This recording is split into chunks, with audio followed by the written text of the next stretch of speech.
Gwasan ngode jinwat tika long ka tika power tika energy you can do anything man ngode jinwat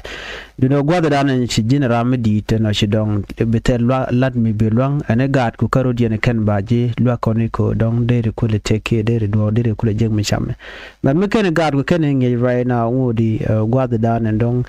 boom point do you know changa dan ci tam du shaben no kashi dong ci gara shi go longa ladika yalar na mene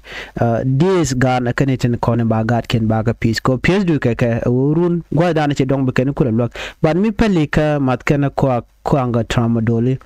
nga guji mon go biju loko urun bu gwano jin bolim wala bu gwano be gad be trend right now ko urun akanito kontla your backup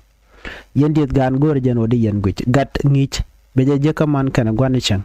bicaje ngi jogo ngade mo bo worar be jek especially gadol ganyal telere ganyal de go ngeni je ke discipline ko run mi chaja kwenda ro dore no ko dare show dare jo chang gwa ki de go chang gwa baram da la gwan chinga dol so dol me kare ngi jogo run che dore che je bulonga la dik so na me dare we ke ni dia la konen te ga dole